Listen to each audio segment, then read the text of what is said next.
다음은 오늘 행사를 마련한 무한자치주권 시민연대 김호산 상임대표님의 인사 말씀과 네 분 소개가 있겠습니다. 큰 박수로 맞이해 주시기 바랍니다.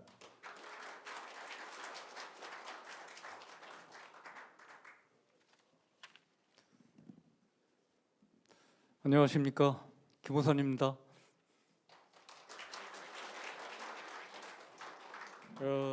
제가 우리 시민연대 무한자치주권 시민연대를 저희들이 7월 24일에 창립대회를 했습니다. 그리고 이제 그때 사실은 우리 김민웅 목사님 모시고 강연을 듣고 이렇게 창립대회 행사의 일원으로 이렇게 기획을 했다가 저희들이 목사님 일정이 해외 일정이 있으셔가지고 그러면 우리가 강연회를 따로 잡자 이렇게 해서 이제 오늘 이렇게 자리를 마련하게 되었습니다. 여러분께서 이렇게 참여해 주셔서 감사드리고요. 제가 이제 뭐 인사 말씀을 드리기 전에 자리에 함께 해주신 우리 내빈 여러분을 좀 몇 분 소개드리고 그리고 인사 말씀 드리겠습니다. 우리 오늘 강연을 맡아주신 우리 김민웅 목사님 오셨습니다. 큰 박수로 맞이해 주십시오. 우리 김민웅 목사님과 함께 요즘에는 광화문과 그 서초동 광장을 지키고 계시는 우리 광주의 성공의 김경일 신부님, 큰 박수로 부탁드립니다. 그리고 우리 무안군의 또 그 미래를 잘 그리고 계시고 또 저희들이 자리에 달라고 이렇게 부탁을 드리고 있는 의원님들 세 분이 오셨는데요. 임윤택 의장님 오셨습니다. 양영복 부의장님 오셨습니다. 겁나게 야무진 우리 정은경 의원님 오셨습니다. 정은경 의원은 이재명 대통령하고도 친해요. 그리고 우리 오혜균 문화원장님 오셨습니다.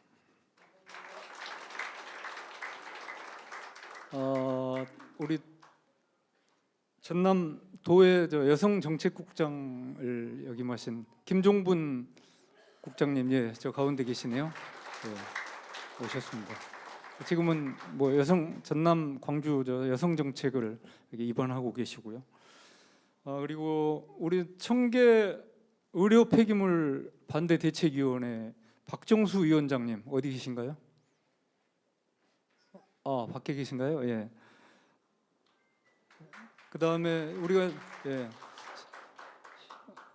이제 시민단체는 그 힘이 연대에서 나온다고 하죠. 그래서 우리가 이제 목포, 신안 또 인근 지역 우리 서남권의 연대 시민단체 연대를 함께 지금 하고 목포대 의대 의대 유치 또 뭐 전남도 청사 문제 그다음에 지역의 뭐 환경 문제 이런 여러 가지 것들에 대해서 함께 연대해서 활동하고 계시는 분들입니다.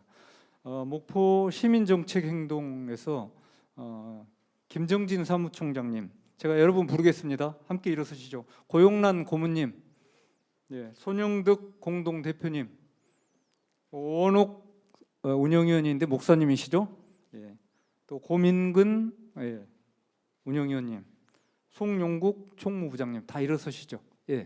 자, 큰 박수로 맞아주시기 바랍니다. 전남 서남권을 함께 고민하는 분들입니다. 그리고 이제 또 다른 분들이 소개가 미진한 부분은 이따가 또 시간이 될 때 인사드리도록 소개해드리도록 하겠습니다. 제가 뭐 특별히 달리 드릴 말씀은 없고요. 저희가 이제 시민운동을 한다고 하니까 시민단체를 만든다고 하니까 탄압도 있어요. 탄압.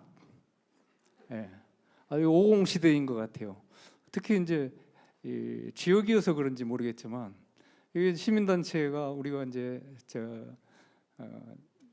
출범하면서 정책 대안도 제시하고 그리고 비판 세력으로서의 기능도 하고 그리고 함께 이렇게 논의해 가면서 지역 발전에 대한 그리고 지역의 질서를 미래 중심적으로 세워 나가 보자라는 취지로 이렇게 시민단체를 만드는데 매우 비협조적입니다. 행정이. 그 말씀 더 뭐 많은 얘기를 드릴 수 있겠지만 지금 시대는 시민 중심의 시대라고 이재명 대통령도 그렇게 말씀하시고 지금 민영배 시장도 그렇게 말씀하신단 말입니다. 그래서 그것이 하나의 정책으로 지금 자리 잡고 있어요. 근데 무안군 행정이 그렇게 가질 못합니다. 의원님들 거기에 대해서 많이 좀 감시와 좀 감독을 좀 잘해 주십시오. 그래서 앞으로 저희 시민단체가 무조건 뭐 데모만 하는 이런 단체 이런 인식으로 바라보지 마시고 이 시민사회 시민은 뭡니까? 시민은 공동체의 주체라고 얘기하잖아요. 주인입니다. 주인. 이 지역사회의 주인, 지역 공동체의 주인. 이 주인 의식이 가진 사람을 우리는 시민이라고 부르죠. 이 시민이 하나의 힘으로 조직되어서 행정을 물론 감시도 하지만 함께 우리 지역사회에 얼마나 많은 이슈들이 있습니까? 지금 광주에는 반도체 클러스터가 온다고 하죠. 목포에서는 의대 유치를 위해서 싸우고 있죠. 또 무안에는 가장 시급한 문제가 큰 문제가 군공항 문제가 있습니다. 자, 이러면 군공항이 오면은 우리 주민들이 어떤 태도로 임할 것이냐 이런 얘기들을 우리가 함께 공유하고 해야 합니다. 이렇게 하는데 저희들이 시민의 힘을 모으자. 그래서 의회와도 협력하고 때에 따라서는 행정과도 함께 대화하고 저는 이런 시민단체가 되기를 바라봅니다. 여러분이 힘을 주신 의미에서 제가 여러분 이따가 우리 목사님 강연 들으시고 또 해야 되잖아요. 옆에 이거 손현수막 있으시죠? 예, 사진 찍으실 분은 앞에서 나와서 찍으셔도 됩니다. 자, 제가 마음에 드는 구호부터 외치겠습니다. 들어보십시오. 예, 여기 이쁘게 여기 가슴 아래로 딱 드시면 자. 제가 우리 지난번에 창립대 때 연습했죠. 자, 제가 시민회 그러면 어떻게 해요? 그렇죠. 그 다음에 연대 그러면 예, 됐습니다. 자, 제가 선창하겠습니다. 시민회, 연대, 힘. 자, 그 다음에 뭘 해볼까요? 미국은 호남 반도체 사업을 반대하지 말라. 예, 이따가 이제 연습해봐서 이따가 더 잘할 수 있게 합시다. 참여하는 시민, 변화하는 무안. 예, 이렇게 이제 이따가 틈틈이 힘을 내시겠습니다. 다시 한번 우리가 시민과 연대의 힘으로 제가 인사를 마무리하겠습니다. 시민의 힘, 연대의 힘. 감사합니다. 좋은 말씀해 주신 김호산 상임대표님께 다시 한번 감사 말씀드립니다. 그리고 어제 더불어민주당 최고위원으로 당선된 서미화 국회의원께서 축전을 보내주셨습니다. 제가 대신 낭독해 드리겠습니다. 안녕하십니까. 소리로 보는 시각장애인 더불어민주당 최고위원 국회의원 서미화입니다. 김민훈 목사 초청 시국 강연회 개최를 진심으로 축하드립니다. 뜻깊은 자리를 마련해 주신 무안자치주권 시민연대 관계자 여러분께 깊이 감사드립니다. 또한 오늘 강연을 위해 무안을 찾아와 주신 종국 척불행동 김민웅 상임대표님께도 감사의 말씀을 드립니다. 민주주의는 멀리 있는 것이 아니라 시민의 삶 속에서 지역의 현장에서 날마다 만들어지는 것이라 생각합니다. 무안의 자치와 시민 주권을 위해 함께 고민하고 행동해 주신 여러분의 노력이 대한민국의 민주주의를 더 단단하게 만드는 힘입니다. 저 역시 국회에서 시민의 목소리가 정치의 중심에 서고 지역의 자치가 더 크게 꼽힐 수 있도록 함께 노력하겠습니다. 오늘 강연회가 무한의 미래와 시민 주권의 길을 함께 모색하는 뜻깊은 시간이 되기를 기원합니다. 고맙습니다. 2026년 8월 20일 더불어민주당 국회의원 서미화. 네? 네, 이제. 네, 저 사회자의 권한을 잠깐 뺏겠습니다. 여기서 오늘 이제 강연을 해주실 김민웅 목사님을 소개하는데 제가 오늘 특별 요청이 있었어요. 우리 김경일 신부님께서 내가 이 김민웅 목사님 이 행적에 대해서 반드시 내가 소개를 해야 한다. 그래서 광장의 동지인 김경일 신부님께서 김민웅 목사님을 소개하고 강연을 듣도록 하겠습니다. 앞으로 나와서 소개해 주십시오. 앞으로. 예. 그리고 또 또 간단히 뭐 하시고 싶으신 말씀 있으면 하시고.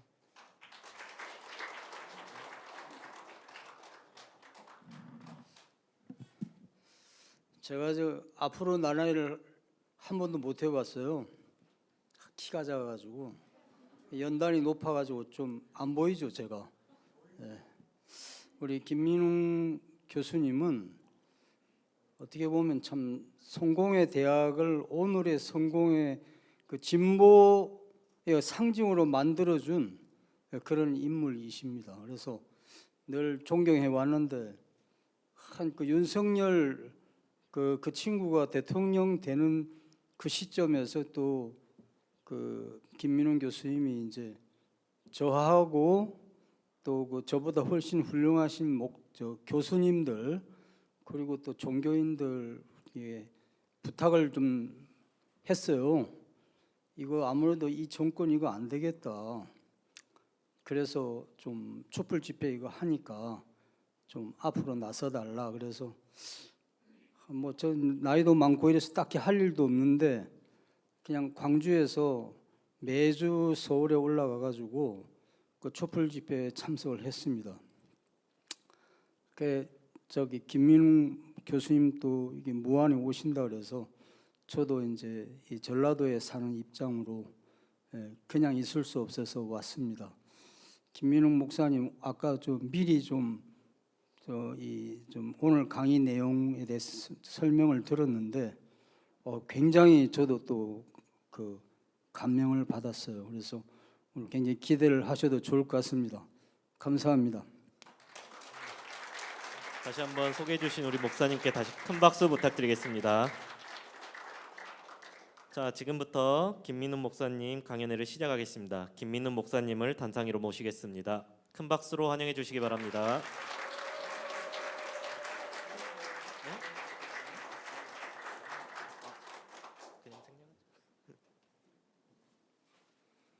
반갑습니다. 제가 이 샌들을 신어서 좀 예가 아닌 것 같은 설명을 좀 드리고 싶어요. 제가 발을 다쳐가지고 그래서 이걸 신고 있는 거니까 왜 저자가 강연하면서 샌들을 신고 왔지? 그렇게 생각하지는 말아주시기 바랍니다. 역시 호남은 예향이에요. 작년에 왔던 사람까지 왔죠. 각설이도 오고 대단합니다. 이 무안의 자치주권 시민연대가 저를 초대를 했을 때에 무안이란 곳이 어디쯤 있을까 잘 몰랐어요. 근데 오늘 와서 참 기쁩니다. 그리고 무안의 뜻이 뭐냐 물어봤더니 힘쓸 무에 그다음에 세상을 편안하게 한다. 그게 무안 맞죠? 그러면은 무슨 힘을 만들 것인가? 이게 중요하겠죠. 오늘 그 힘을 만드는 얘기 같이 한번 나눠보도록 하죠. 여러분 다 이제 소식을 들어서 다 아시겠지만은 참 정세가 복잡하게 굴러가고 있죠. 이러면서 내외 안팎으로 도전이 만만치 않습니다. 집권 여당의 전당대회는 끝났지만 내상도 깊죠. 이긴 쪽은 또 진 쪽은 서로 상처를 주고받았지만은 이긴 쪽은 이긴 걸로 보상을 받지만은 진 쪽은 또 내상이 깊을 거예요. 이걸 서로가 어떻게 보듬어 안고 함께 가느냐 하는 숙제가 있고 또 국제 정세로 볼 때에도 만만치 않은 상황이 전개되고 있죠. 그래서 이런 걸 또 어떻게 돌파해 나갈 것인가 하는 것도 적지 않은 문제입니다. 호남 반도체가 이제 목전에 매우 중요한 과제로 이렇게 남았지만은 이제 미국이 그 부지를 붙잡고 있기 때문에 간단치 않죠. 우리 주권이 미치하는 영토인데 치외법검적인 그런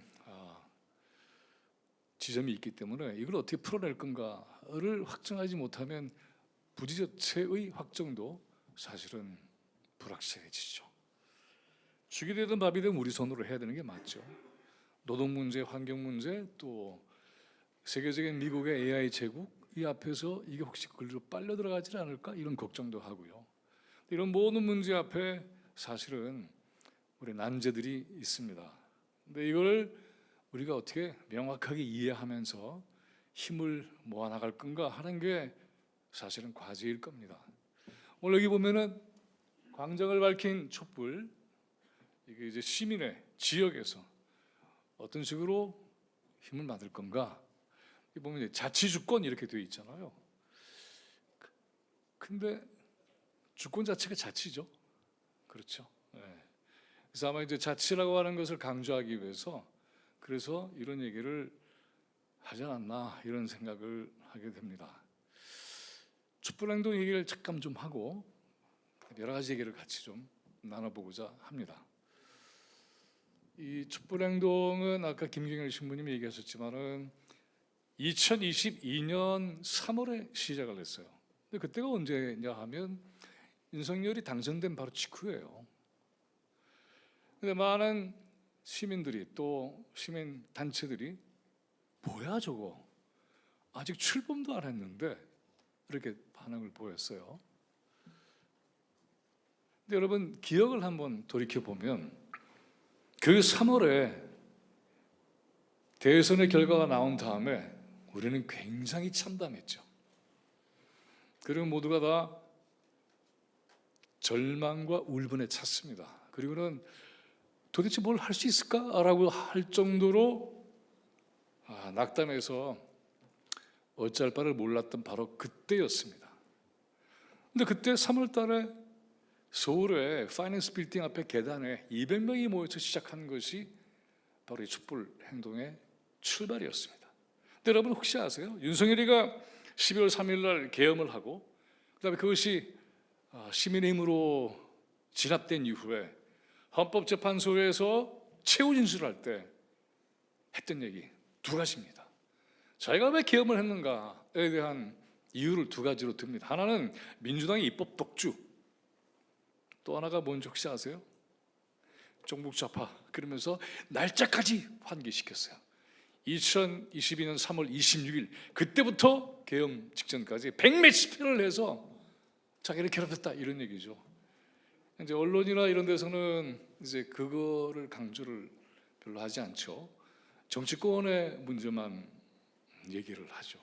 하지만 이 두 개는 하나는 제도권에서의 압박, 또 하나는 제도권 밖에서의 압박이 얼마나 윤석열 정권을 힘들게 했는가를 반증해 주기도 해요. 여러분 그래서 혹시 기억나시겠습니다마는 12월 3일 명단 있잖아요. 그 명단에 제가 속한 것도 알고 계시죠? 그때 저는 10시쯤에 그걸 보고 정말 황당했어요. 그는 70년대 생각을 하죠. 70년대 생각을 하면서 야 이거 이제 붙잡혀가면 며칠 내가 견딜 수 있을까 이런 생각을 잠깐 했던 그런 날이었지만은 결국 시민의 힘으로 그런 제압을 했죠. 나중에 보니까 고문이고 뭐가 없죠. 그냥 죽이는 거였잖아요. 그걸 생각해 보면은 주권자의 행동이라고 하는 게 시대를 변화시키고 역사를 살린다 하는 건 너무나 명확한 거죠. 근데 왜 2026년 3월 26일부터 했는가? 이게 도저히 이해가 안 되잖아요. 이건 이런 식의 비판도 있었어요. 출범도 하기 전에 하는 거 봐서 이렇게 생각을 하잖아요. 근데 거기는 전사가 있습니다. 전사, 앞선 역사죠. 2019년 서초동에 검찰개혁 투쟁이 있었어요. 그때 또 혹시 기억나시는 분이 계신지는 모르겠습니다만 제가 그때 이건 검찰 쿠데타다 이렇게 얘기하면 또 자랑하는 것 같아서 죄송하지만은 검찰 쿠데타라는 주장을 제가 처음 했죠. 그러면서 집결하기 시작했습니다. 검찰 쿠데타라는 것은 당시에는 떠오르지 않는 개념이었어요. 쿠데타는 군사 쿠데타죠. 군사 쿠데타는 명확하게 보입니다. 현실이. 근데 검찰 쿠데타는 조용한 쿠데타예요. 보이지 않아요. 왜? 제도 속에서 만들어지는 쿠데타이기 때문에 일상 속에서는 그 위협이 다가오지 않습니다. 군사 쿠데타는 어떻습니까? 탱크가, 군대가 바로 보이죠. 한강 다리를 넘는 군대 뭐 이런 거 있잖아요. 그런데 검찰, 정치검찰의 쿠데타는 보이지 않아요. 그런데 당시에 정치검찰은 민주적 통제에 저항하면서 쿠데타를 한 거죠. 당시 이제 조국 당시 장관 다 기억하시겠습니다만은 그때 그것은 조국 한 개인의 문제로 끝나는 것이 아니라 이 검찰의 쿠데타로 해서 권력의 지도가 바뀌는 사건이었죠. 그걸 제압하지 못하면은 그러면 그 다음에는 그대로 보이는 거죠. 어떤 세상이 올지.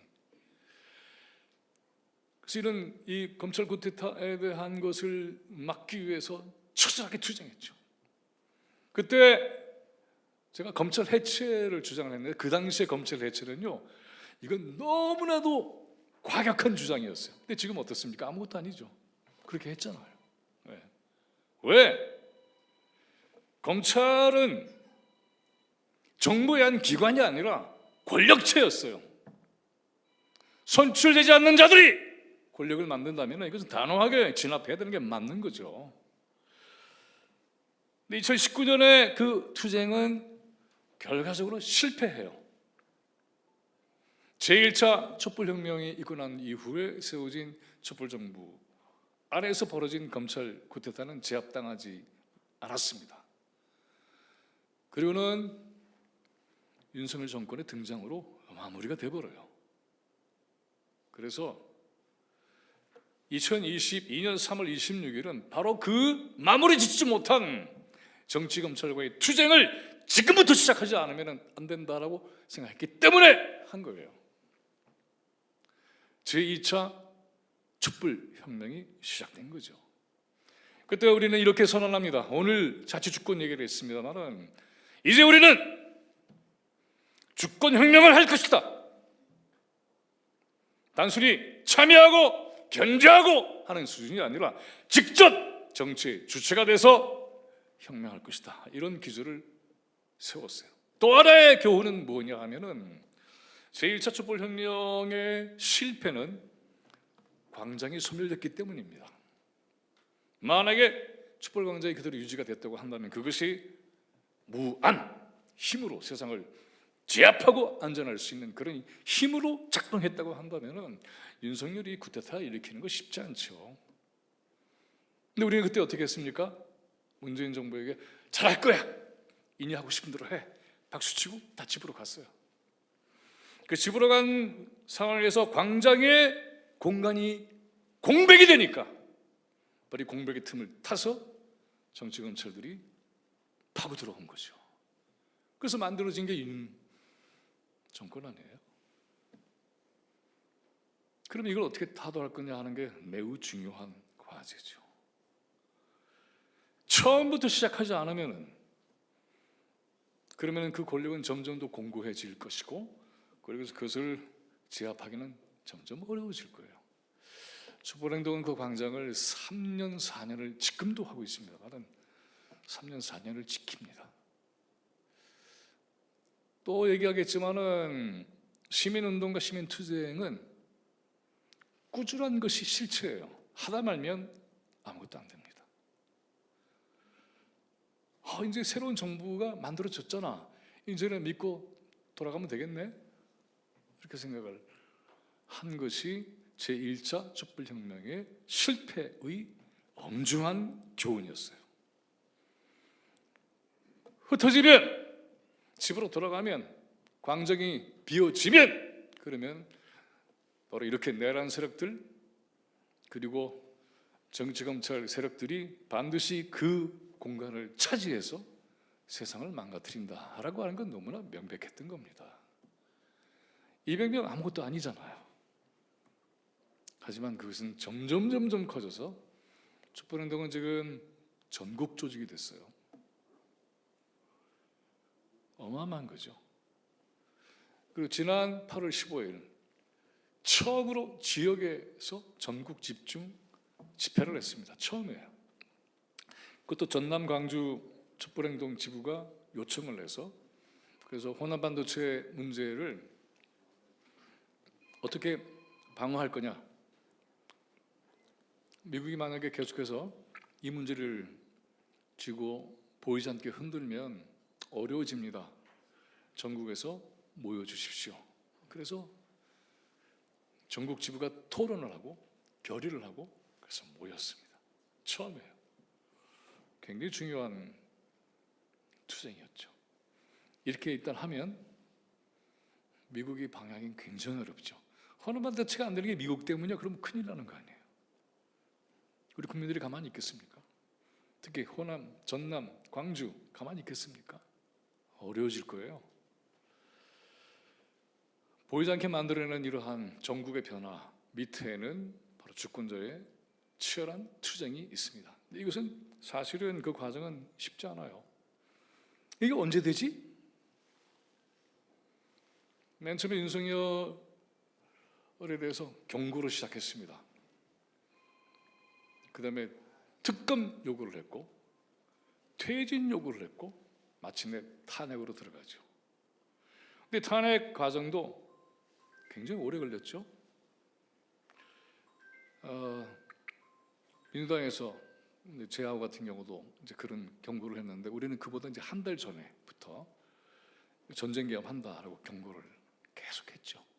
언론이 그걸 보도하지 않아서 그렇지 조짐이 그랬고 주장하는 바가 그랬고, 그래서 윤석열 정권은 막다른 골목에 반드시 처할 것이고, 그렇게 해서 결국은 제사할 길을 찾기 위해서 계엄을 백치할 것이다. 그러면서 당시의 총선에서 우리는 탄핵 국회를 만드는 것을 굉장히 중요한 목표로 삼았어요. 그리고 그렇게 된 거죠. 그 과정에서는 탄핵 국회를 내서 촛불행동과 함께 손을 잡은 후보들을 20명 정도를 배출했어요. 이 사람들이 중심이 돼서 윤석열 탄핵 과정에 몰입합니다. 그리고는 놀랍게도 윤석열 탄핵에 대한 것의 청원을 국회에다 했는데 하고서 그 다음에 주말에 집회 현장에서 이제 청원 시작합니다. 하루 만에 5만 명이 그냥 끝나버렸어요. 5만 명이면은 청원이 되거든요. 그런데 거기서 그치지 않고 매일 10만, 20만, 30만 막 늘어나는 거예요. 그때 언론이 보도합니다. 그리고는 탄핵의 전국이 시작돼요. 펼치기 시작해요. 그리고는 정치인들이 윤석열 탄핵에 대한 얘기를 하기 시작합니다. 정치인들이 그냥 혼자서 얘기하는 거 아니에요. 주권자의 투쟁이 있으니 그거 믿고 움직이는 거죠. 그래서 저희들은 국회에서 탄핵의 밤이라는 그런 촛불행동을 후원한 분들에게 감사를 표시하기 위해서 국회에서 탄핵의 밤이라는 행사를 했는데 그게 엄청나게 크게 보도가 됩니다. 저희들은 상상하지 못했던 거예요. 왜냐하면 저희들은 그냥 탄핵의 밤 해서 이렇게 행사를 한 건데 국힘당 입장에서 볼 때는 탄핵 주도 세력들이 국회 안으로 훅 들어와버린 거예요. 얼마나 놀랐겠어요. 그러니까 대대적으로 난리가 났죠. 이게 이제 언론에 보도가 되고 그리고 이것이 탄핵 정국을 만드는 굉장히 중요한 기폭제가 됩니다. 이런 과정을 잠깐 설명을 드리는 이유는 뭐냐 하면 길바닥에서 이게 언제 되는 건가? 회의가 되기도 하죠. 1년, 2년 지나 보세요. 그 어떻게 되겠습니까? 쉽지 않죠.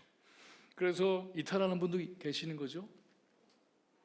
그러다가 다시 즉결하기도 하고 이런 것들이 번복이 되면서 사람들이 점점 단결하기 시작합니다. 흥미로운 건 처음에는 주체를 하는 입장에서는 비가 오면 어떻게 하지?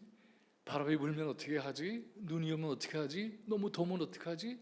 지금은 근데 전혀 관심을 거기에 쏟지 않아요. 비가 오든 눈이 오든 관계가 없어요. 비가 폭우처럼 쏟아졌을 때 이태원 참사가 벌어진 이후에 집회를 했는데 비가 어마어마하게 왔어요. 그런데 어떤 놀라운 일이 벌어졌느냐 하면은 딱 두 사람이 다들 우산 들고 이렇게 서 있는데 딱 두 사람이 우비를 입고 그 길바닥에 주저앉은 거예요. 그 순간에 그걸 보고 사람들이 쫙 모여서 함께 앉습니다. 비를 맞든 안 맞든 관계없이 정말 놀라운 광경이었어요. 두 사람인데 모두를 움직였어요. 그 이후로 우리는 비가 오는 걸 걱정하지 않게 됐습니다. 놀랍죠? 주권자의 투쟁이라고 하는 것은 그래서 규모의 문제, 그걸로 판결은 나지 않습니다. 진심의 문제, 의지의 문제로 판결은 납니다.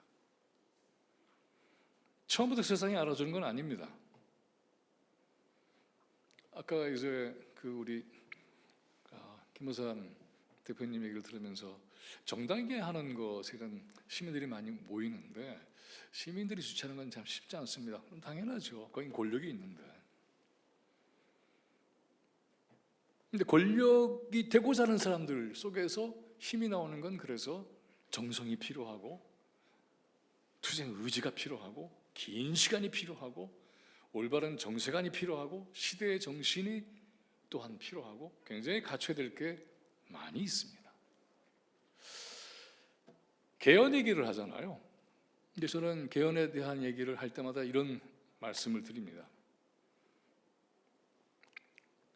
우리 헌법 전문을 보면 거기에 이제 임시정부에서 쭉 이렇게 나와 있잖아요. 근데 거긴 빠진 것들이 굉장히 많아요.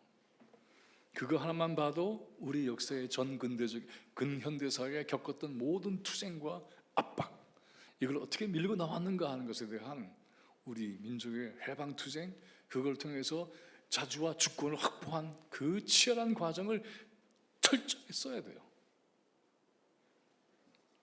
헌법 제1조는 어떻게 되어 있습니까? 우리는 민주공화국이 이렇게 되어 있잖아요. 근데 이러면 어떨까요?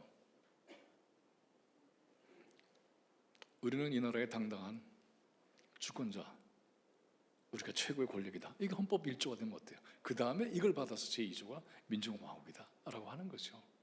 그게 바로 주권이죠.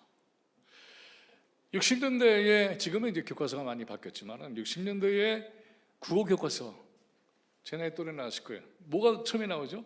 어머니 어머니 우리 어머니, 아버지 아버지 우리 어머니. 얼룩수도 이렇게 나오잖아요. 이게 해방공간에서 미 군정이 지휘한 교과서예요. 제가 일본에서 태어나서 어릴 때 와서 그 교과서를 배우는데 그 어린아이도 이게 너무 황당한 거예요. 이거 다 아는데 뭘 이걸 가르쳐? 이랬으면 어땠을까요? 해방이 된 이후에 이 나라의 아이들이 맨 처음에 접해야 될 문장은 우리는 이 나라의 당당한 주인입니다. 이거 먼저 배워야 되는 거 아니에요? 우리가 당당한 주인입니다. 누구에게도 노예가 될 수 없습니다. 이렇게 해야 되는 거 아니에요? 그런 것부터 가르쳐줘야 그래야 주권자로서의 존엄이 어릴 때부터 생기는 거 아닙니까? 물론 어머니 아버지 배우는 거 좋죠. 그러나 자기 주인의식, 주권자의 존엄, 누구에게도 하시는 노예가 될 수 없는 그런 것들이 어릴 때부터 우리 교육 속에 있다고 한다면은, 그리고 그것이 한 인간의 실존적인 존엄과 정치사회적인 존엄이 함께 만나는 그런 교육이 이루어졌다고 한다면 아마 지금은 좀 더 다른 세상이 되지 않았을까 하는 생각이 듭니다. 이쯤에서 제가 우화 하나를 여러분들께 나눠볼게요. 여러분들은 이 우화를 너무나 잘 알고 계실 거예요. 근데 이것은 이 우화의 새로운 해석을 요구하는 것이 아니고 그 안에 담겨있는 의미를 한번 찾아보자고 하는 거죠. 우화하면은 보통 우리 학교에서 어떻게 배우죠? 우화는 뭘 찾는 거죠? 교훈을 찾는 거다. 그럴까요? 이게 제 도전입니다. 여러분 그 양치기 소년과 늑대에게 다 잘 알고 계시죠? 정말 잘 알고 계세요? 이게 이제 좀 직접적인 교육 현장이면 막 마이크 들고 가서 막 물어볼 텐데 그러지는 못하겠고, 양치기 소년과 늑대 얘기는 너무나 쉽잖아요. 이 얘기를 한 사람은 이솝이라는 사람이죠. 고대 그리스의 노예 출신이었다가 자유인이 된 사람입니다. 근데 이 사람이 이런 얘기를 하죠. 어떤 마을에 소년이 있었는데 양을 치다가, 그 이유는 설명이 안 돼요. 늑대가 나타났다라고 비명을 지릅니다. 그랬더니 마을 사람들이 부싯갱이 다 들고 다 들고 나와서 늑대를 퇴치하기 위해서 쏟아져 나왔죠. 근데 거짓말이었잖아요. 이 얼마나 황홀한 순간이에요. 소년이 자기 말 한마디로 마을 전체를 뒤집어 놨으니까. 두 번째 똑같이 그렇게 합니다. 마을 사람들이 또 나와요. 근데 아니었던 거죠. 세 번째는 진짜 늑대가 나타나죠. 그 늑대가 마음껏 양들을 잡아먹어 버립니다. 왜? 마을 사람들이 아무도 나오지 않았으니까. 손을 혼자 감당했어야 되니까. 이 얘기는 도대체 뭘까요? 우리는 이렇게 배웁니다. 거짓말하지 마라.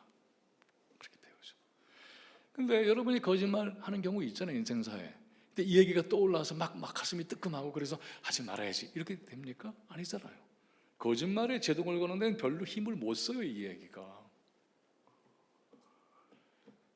그럼 도대체 무슨 얘기일까 하는 것을 한번 생각해 보신 적이 있으신가요? 그럼 제가 질문을 할게요. 이 소년의 역할은 뭐죠? 네? 양을 지키는 거죠. 어떻게 지키는 거죠? 잘 얘기하셨어요. 어떻게 지키는 거죠? 네? 잘 지키는 거죠. 예. 자, 또 그래서 어떻게 잘 지키는 거죠? 네? 2학년 3반 여러분.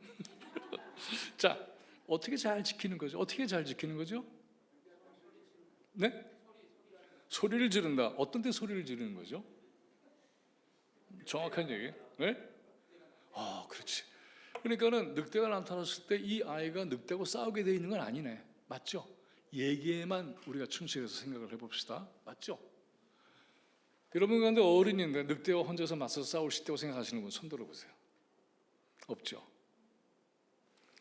자, 그러니까 이 소년의 역할이라고 하는 것은 위기 상황이 왔을 때의 비상사태를 알리는 거네요.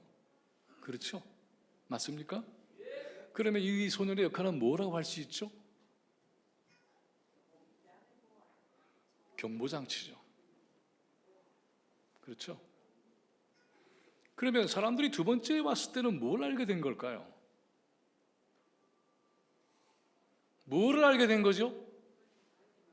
거짓말을 한 것이다. 또 그렇지. 경보장치에 고장난 걸 알게 된 거잖아요. 그러면 이때가 뭘 할 수 있는 절호의 기회였다? 네? 양을 지킬 수 있는 절호의 기회죠. 만약에 어떤 사람들이 이 상황에 마주하면 그러면 경보장치 문제를 해결해야 되는 거 아니에요? 근데 안 했잖아요. 너희들이 이런 상황이 벌어졌을 때 어떻게 할 거야? 라고 묻는 질문이 이 안에 들어있는 거예요. 교훈이 아니에요. 고대 그리스의 사람들이 늘상 겪었던 양치기, 늑대 문제가 여기에 전면적으로 등장하잖아요. 자, 근데 이렇게 됐어? 어떻게 할 거야? 그러면 애만 잡으면 돼? 그놈이 거짓말을 해서 그래 문제가 해결되는 거야? 해결 안 되죠. 양은 다 죽고 난 다음인데. 그럼 경보장치가 고장난 걸 알면 어떻게 해야 됩니까? 네? 바꿔요? 바로 바꿔? 아니 먼저 고치기도 해봐야 되죠. 고치거나 또 바꾸거나 또 대안을 찾거나. 적어도 세 가지가 있겠죠? 근데 왜 안 했을까요? 왜? 네? 네? 타성 또 김호산 주민 얘기해 보세요. 왜 집에 그냥 갔어? 에? 왜 갔냐고. 여러분 만약에 말이죠, 어떤 일이 있었으면 절대로 집에 못 갔을까요? 어떤 일이 있었으면은 무슨 생각을 했으면은 절대로 집에 안 갔을까요?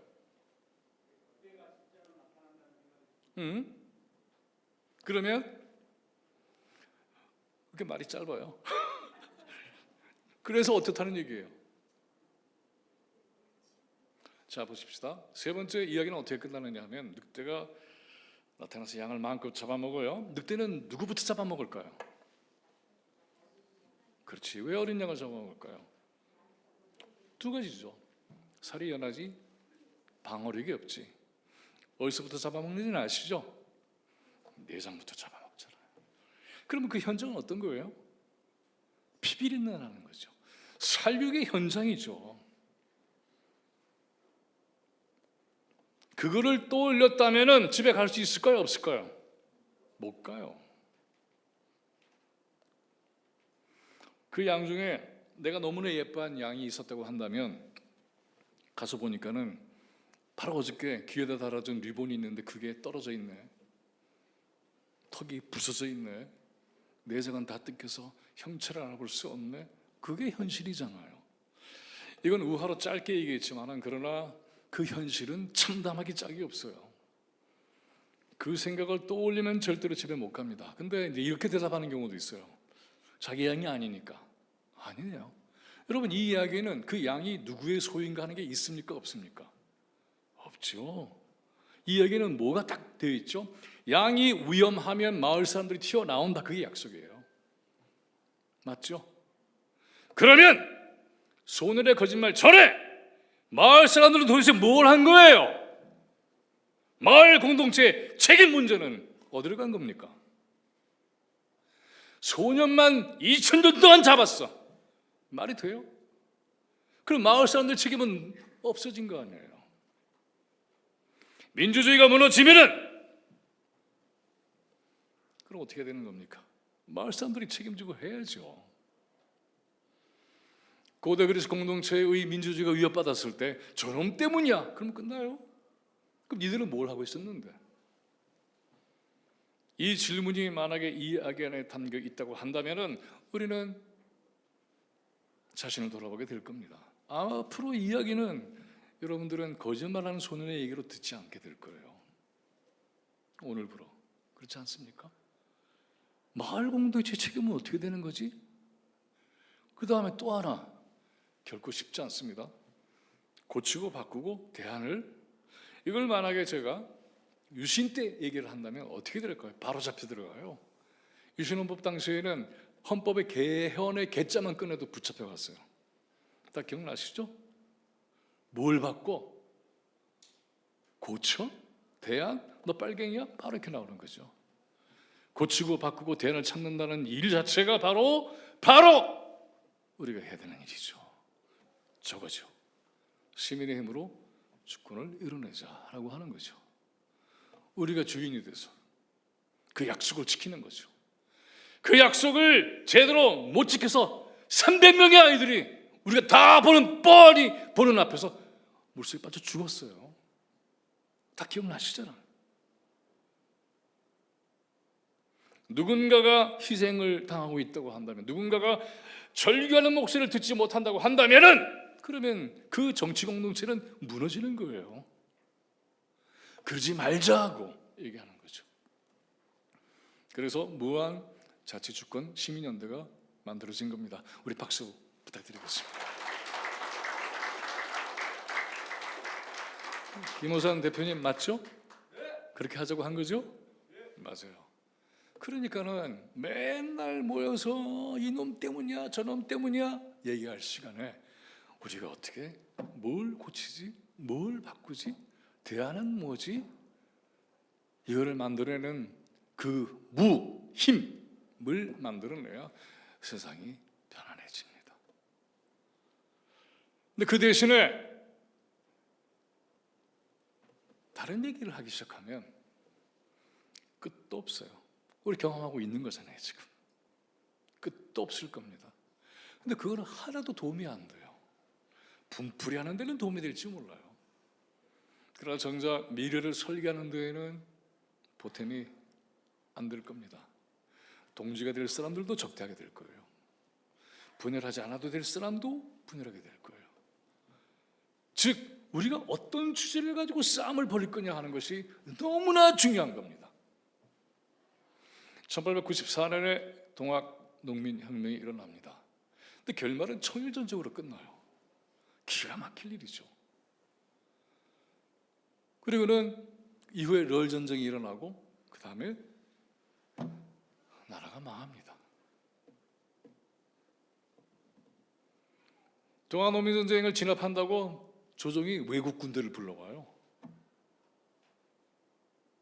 그랬더니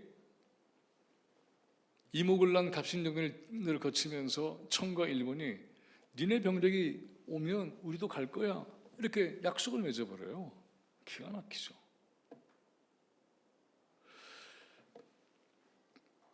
호남, 충청 이런 곳에서 번졌던 그 동학농민이 국제정세 속에서 파산당해요. 무서운 일이죠. 우리 일상이라고 하는 것 자체가 그 당시 시대적 구조에 의해서 휘청거릴 수가 있어요. 당장에 보이는 현실들이 있죠. 그러나 그것에 대한 시대적 구조, 역사적 의미, 국제정치의 상황 이런 걸 철저하게 분석해내고 우리의 전략을 세우지 않으면 의외로 그런 일들이 투쟁을 했는데 도리어 당하는 경우도 있어요. 기가 막힌 일 아닙니까? 무한에서는 무한의 일만 처리하자. 천만에 그런 게 어디 있습니까, 세상에. 지금은 세계적인 네트워크 속에서 살아가고 있는데 이 세계적 현실과 우리는 어떤 관계를 맺고 있고 우리가 어떻게 행동을 해야, 어떤 전략을 써야, 어떻게 투쟁을 해야 우리의 아주 구체적인 일상까지도 지켜낼 수 있을까라는 고민을 하지 않으면은 그러면 그것은 언제든지 불가피하게 파벌싸움으로 끝납니다. 그건 역사가 보여주는 현실이에요. 무엇을 가지고 투쟁할 것인가 이거의 주제를 바로잡지 않으면은 그러면 그것은 서로가 내상만 입어요. 물어보죠. 우리가 그래서 근현대사의 역사에 대해서 제대로 공부하고 있을까요? 오늘의 국제정세에 대해서 날카롭게 보고 있을까요? 이거를 이재명 정부에 요구하고 있을까요? 이런 것들이죠. 아니 무한에서 무한 일만 신경 쓰면 되지 이렇게 거대한 얘기를 한다고? 그래야 되는 거죠. 무한 일은 무한 사람들이 가장 잘 알아요. 그렇잖아요. 그렇게 하면 돼. 하지만 그런 것들을 좌우하는 힘들이 도처에 있습니다. 이거를 제대로 인식하지 못한다고 한다면 우리는 의외의 사건에 마주해서 당황하게 될 거예요. 제가 최근에 정쟁과 외환이라는 개념을 가지고 우리 현재에 벌어진 일들을 깊이 이제 고민을 했었는데 한 젊은 일본 학자가 반도조선의 역사하고서는 부제를 정쟁과 외환 이렇게 써놨어요. 깜짝 놀랐어요. 제가 그래서 그 책을 읽기 시작했습니다. 너무나 충격적이었어요. 물론 거기에는 동의할 바도 있고 동의하기 어려운 바도 있겠지만은 그러나 핵심은 뭐냐 하면 자기를 둘러싸고 치고 들어오는 이 모든 국제적인 정세에 대해서 인식하지 못한 상태에서 정쟁에 빠지면 망한다는 거죠. 그건 너무나 분명해요. 그러니까 오죽하면은 일본 갔다 온 두 자가 동인소인 정쟁을 내서 임진왜란을 막아낼 수 없었잖아요. 명백한 사실 아닙니까? 그런 거예요.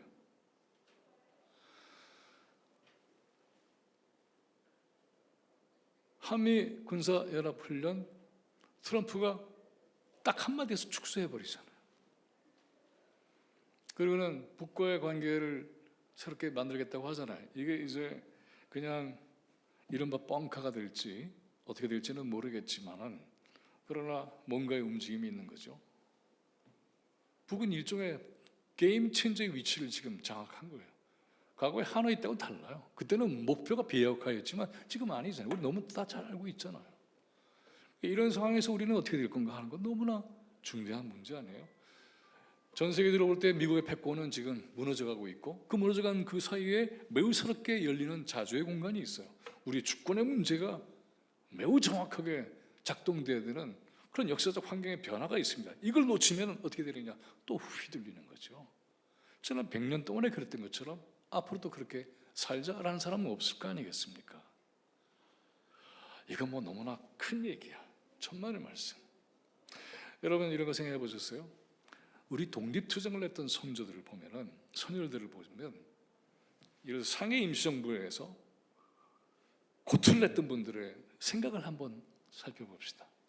여러분들의 지리적 공간은 어디까지예요? 무안에서부터 어디까지입니까? 광주, 서울, 평양까지 가 있습니까? 동경은, 북경은 있어요? 모스크바는. 김구 선생을 한번 떠올려 봅시다. 오늘 미국의 루즈벨트는 어떻게 하고 있는 거야? 알아야 되죠. 영국의 처칠은 어떻게 하고 있지? 남경에 있는 장제스는 어떻게 하고 있는 거야? 마오는 또 어떻게 하고 있지? 일본의 도저는 어떻게 움직이고 있는 거야? 드골은 이 생각을 해야 돼요, 말아야 돼요? 해야 되죠. 근데 수십 년이 지난 이 땅에서 우리는 그보다 못한 세계적 안목을 가지게 됐어요. 우리는 이 나라 저 나라에서 어떻게 움직이고 있는지를 일상의 상식과 지식으로 축적하지 못하고 있습니다. 맨날 보는 건 그냥 민주당 안에 싸움만 봐요. 니네 그렇게 하고 있을 거야 라고 호통을 쳐야 되는데 호통도 못 쳐. 아는 게 없으니까. 이게 맞습니까? 안 되는 거잖아요. 이러면 안 되는 거죠. 그 거대한 동학농민혁명도 어디에 붙어있는지 모르는 곳에서 일어났어요. 여러분 1800년에 정주가 죽은 다음에 60년 동안 세도 정치가 일어났잖아요. 1860년까지. 그 세도 정치의 폭정과 폐정이 어떤 일을 만들어냈습니까? 세도 정치가 일어나서 10년 동안 준비한 1811년에 홍경래의 반란이 있었어요. 그리고 50년 뒤에는 뭐가 있었습니까? 진주 밀란이 있었잖아요. 삼난. 그 힘이 동학농민 전쟁을 일으킨 거죠. 그 시대적 과제를 명확하게 인식하고 있었잖아요. 역량이 부족해서 당한 거지만은 무안에서 어떤 일이 벌어질지 어떻게 합니까? 그렇죠? 모르는 겁니다. 정치의 중심이 서울에 있다고요? 천만의 말씀. 그렇지 않아요. 거기에 있잖아요. 도처도처에서 자기가 중심이 되는 세상이 되어야 되는 거죠. 정해진 곳이 중심이 아니라 자기가 중심이 될 때 달라지는 거죠. 우리가 이렇게 얘기를 합니다. 예를 들어서 이제 이건 이제 일종의 예의고, 그러니까 그렇게도 하지만은 이제 어디 앉을 때 예의를 갖추어서 주민이 되는 자리를 따로 이렇게 정해 놓잖아요. 근데 그걸로 정해지는 게 아니죠. 주민은 그 자신이 구석에 있어도 그 사람이 시대를 이끄는 주도적인 사람이면 그걸 중심으로 중심과 변경이 만들어져요. 그렇지 않습니까? 무안이 바로 그런 것이죠. 무안 말고도 다른 데서 오신 분들도 마찬가지죠. 자기가 중심이 돼야 되는 거죠. 안 그러고 계속 소위 중심이라는 것만 계속 바라보면 해바라기로 끝나요. 자기가 주체가 되지 못합니다. 끝내 주체가 못 돼요. 그러면 거기에 붙어서 기생하는 자가 되어버리기 쉬워요. 호남 정치가 지금 그런 판이잖아요. 우리가 다 속을 꺼내서 얘기하지 않았을 뿐이지 우리 다 알잖아요. 네? 이건 아니죠. 자신이 주체가 되고 중심이 되는 그런 세상을 만드는 것이 매우 중요합니다. 저는 그래서 이와 같은 시민운동이 역사의 주체로 존재감을 만들어내기 위해서 가장 중요한 것은 정치 교육이라고 생각합니다. 자, 아까 이제 이 모임 하기 전에 그런 얘기를 좀 잠깐 했었는데, 촛불행동은 구호가 있습니다. 한 손에 촛불, 한 손에 책 이렇게 되어 있어요. 그래서 공부합니다. 공부하지 않으면 절대로 발전할 수 없어요. 근데 더더욱이나 오늘날에는 책 별로 안 읽잖아요. 네. SNS에서 조금만 길어도 안 보잖아요. 그 최근에 그 제가 이름이 김영안가 그 여성 작가가 그 TV 프로에 나와서 손석희 앵커하고 얘기하는 걸 들으면서 제가 굉장히 깊은 감동을 받은 게 하나 있어요. 그 뭐냐면 이제 책을 읽는 얘기예요.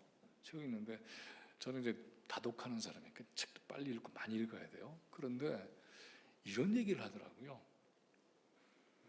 그 책을 쓴 작가가 어떤 인생의 국면에서 처했던 궁지와 공경과 어려움에 머물었던 시간만큼 그 문장을 읽어내지 못하면 아마 그 깊이를 이해하기가 어려울걸요. 이런 얘기를 해요. 놀랍잖아요. 그죠? 사실 그렇습니다. 여러분, 단어 하나도 그렇게 간단치 않습니다. 그러나 드디어, 이게 쉬운 얘기예요. 우리가 드디어라고 하는 것을 만나기 위해서 얼마나 치열하게 노력합니까? 그 드디어가 쉽게 옵니까? 드디어라는 말 한마디 하기 위해서 10년, 20년 걸리기도 해요. 아직 얼마나 이게 힘든 단어입니까? 아직과 드디어 사이에 있는 우리들 어리 아니에요. 아직에 너무나 압도하면 드디어도 못 본 채 그냥 끝날 거예요.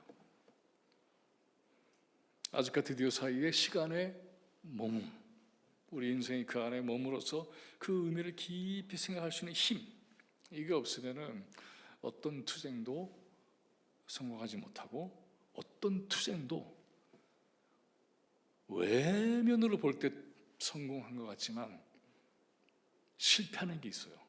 인간적 성숙을 담보하지 못할 겁니다. 여러분 지금 보세요. 우리 벌어지고 있는 이 쟁론들 얼마나 난폭해졌습니까? 그죠? 굉장히 난폭해졌잖아요.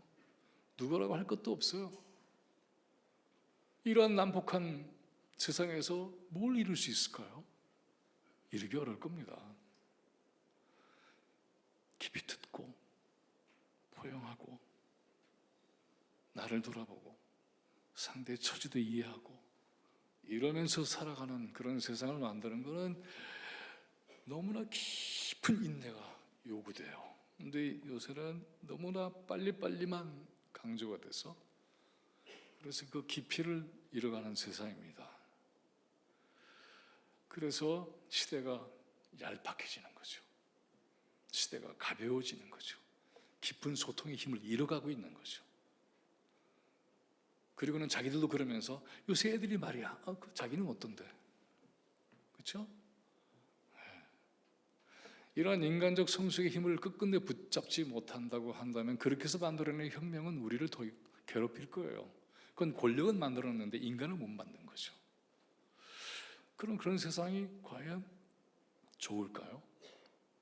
그러다 보니까는 알고 봤더니 몇몇 사람만 권력자로 만들어준 거고 우리는 아무것도 아니네 이런 거 되풀이되지 않겠습니까? 여러분 그렇지 않아요? 그렇게 되는 거예요. 그리고 그 사람만 쫓아다니고 있는 거예요. 허무한 겁니다. 자기가 충족해야죠. 그래서 우리의 혁명은 인간의 성숙과 사회적 성숙이 함께 가지 않으면 그러면 정치적 미래도 제대로 설계하기가 매우 어려울 겁니다. 호남 정신의 밑바닥에는 바로 그런 것들이 꿈틀대고 있잖아요. 아까도 역시 이 호남은 예향이에요, 그죠? 시작은 그렇게 했잖아요. 작년에 왔던 각설이부터 시작을 하고 참 놀라워요. 촛불행동에서 등장하는 그런 이 가인들, 백자 뭐 등등, 백금률 등등 여러분들 아실 거예요. 둘 다 호남 출신이에요. 백금률이 나오면 그냥 뒤집어져요. 아시잖아요. 그 보통 힘이 아니죠. 백금률 혼자의 힘이 아니죠. 백자 혼자의 힘이 아니죠. 오랜 역사가 역사의 DNA로 만들어낸 힘이 바로 그 사람들을 만들어낸 거죠. 너무나 소중한 겁니다. 그런 힘으로 세상을 뒤흔들 수 있어야 되는 거죠. 김대중 대통령께서 바로 문화에 대한 그 절실한 마음을 쏟아놓은 것도 다 그런 까닭이죠. 백범 김구도 마찬가지 아니에요? 백범 김구가 부국강병을 외친 게 아니에요. 품격 높은 나라를 외쳤어요. 품격이 없는 부국강병은 졸부나 똑같은 거죠. 우리 그거 원하지 않지 않습니까? 그래서 제가 이제 드리고 싶은 이런 얘기들은 바로 이렇게 정말 우리 안을 새롭게 깊이 들여다보면서 그 안에 뭐가 있는지, 그리고 그것이 새로운 혁명을 위해서 필요한 힘인지, 아니라면 우리 스스로를 변화시킬 수 있는 함께의 노력이 너무나 중요하다, 이런 말씀을 드리고 싶어요. 그 촛불행동을 4년을 하면서 우여곡절이 많았어요. 그런데 촛불행동은 처음부터, 그러니까 우리나라의 시민운동사에서 매우 중요한 이 차이를 가지고 있습니다. 그게 뭐냐 하면, 오랫동안 시민운동단체는 정치하고 경계선이 있어요. 그래서 시민사회가 하는 역할은 정치에 대해서 견제하고 비판하고 문제를 제기하고, 이거가 역할이에요. 그리고는 그 선을 넘으려고 한다면 어떻게 됩니까? 너무 정치적인 욕심이 있었네. 출세주의자야? 생각 딴 거 먹고 있는 거 아니야? 역시 그럴 줄 알았어. 이렇게 되는 거죠. 매도당해요. 아주 순식간에 매도당합니다. 무한 자치주권 시민연대도 그런 매도의 경계선에 서 있을 거예요. 그런 거예요. 그건 정당히 하는 거지. 그럼 주권자는 뭐예요? 국가권이잖아. 말이 안 되잖아요. 촛불행동은 처음부터 그래서 주권혁명을 선언을 했고, 주권자 혁명을 선언했고, 그리고 정치하겠다고 선언했어요. 처음에는 이게 뭐지? 그런 사람들도 많았어요. 근데 정치하는 거죠. 변화시키는 거죠. 여러 가지가 있죠. 투쟁도 하고, 압박도 하고, 선거에도 내보냈죠. 그런 거죠. 다 할 수 있는 거잖아요. 근데 왜 시민사회는 너는 아니야? 그런 게 어디 있어요? 그럼 주권 국가 아니죠. 여기까지는 와. 기존의 정치권은 여기까지는 와. 들어오지 마. 이렇게 할 거예요. 근데 그건 아닙니다. 누구나가 정치의 주체라는 것. 이거를 바로 세우지 않으면은, 그러면 시민사회와 정치는 건널 수 없는 경계선이 생길 겁니다. 그 정치의 주체가 아닌 거예요. 객체로 그냥 불과한 거죠. 그러면 그런 시민사회는 어떻게 될까요? 그런 시민단체는 어떻게 될까요? 자기가 스스로 경계선을 짓고 움직여야 돼요. 그런데 시민사회와 정치의 경계선을 돌파하고, 그리고 그것의 선을 사라지게 소멸시켜야만이 세상은 발전합니다. 그렇지 않으면은 그냥 언제나 그 사람들은 거기에 있는 거예요. 그 정치권은 뭘 원할까요? 박수부대가 되달라는 거 외에는 있을까요? 그렇잖아요. 비판 싫어. 감당하기 어려워. 근데 뭐 비판하는 거 가지고 뭐라 그럴 수는 없잖아요. 그럼 제 손으로 바라는 건 뭐죠? 박수를 기대하는 거죠. 잘하면 박수 쳐야죠. 문제에서 비판해야죠. 그들 못해? 그럼 니네 나가. 우리가 할게. 이럴 수도 있어야 되는 거 아니에요? 그렇죠? 이 질문에 대해서 질문하면 대답이 곤란할 수도 있지만 그래야 되는 거 아닙니까, 김호선 대표님? 자, 웃는 걸로 끝나네. 그래야 되는 거죠. 니들이 못해? 그럼 나가. 우리가 할게 대신. 이렇게 당차게 움직여야 되는 거죠. 그래야 무서워하죠. 봐줘가면서 하는 거는 투쟁과 운동이 아닙니다. 우리가 지지했어도 문제가 있다면 엄중하게 비판해야죠. 엄중한 비판이 없으면 권력은 오만하게 되어 있고 타락하게 되어 있고 부패하게 되어 있어요. 그건 뭐 어쩔 수가 없어요. 제가 목회를 하면서 그 별을 달고 이제 퇴역을 한 장로님하고 얘기하다가 이런 얘기를 하더라고요. 그분이 대령에서 별을 달았어요. 너무나 좋은 거 아니에요? 앞에서 막 이제 아부를 해. 그러니까 아부가 보여. 한 100명 정도가 그러니까 기분이 좋아. 500명 정도가 그러니까 안 하는 놈이 나쁜 놈이야. 참 무섭죠? 그런 겁니다. 권력은 권력의 단계가 높아질수록 옆에서 뭐라고 얘기하기가 점점 어려워져요. 그럼 제대로 된 소리를 듣기는 정말 어렵습니다. 그래서 이태계가 성악 10도를 했고 이율곡이 성악 지표를 써요. 이게 군주한테 보내는 경고장이잖아요. 교육기고.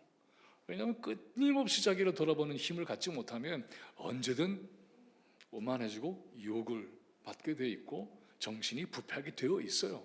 인간은. 그걸 넘어서는 사람은 성인군자죠. 그래서 성인을 만들려고 했어요.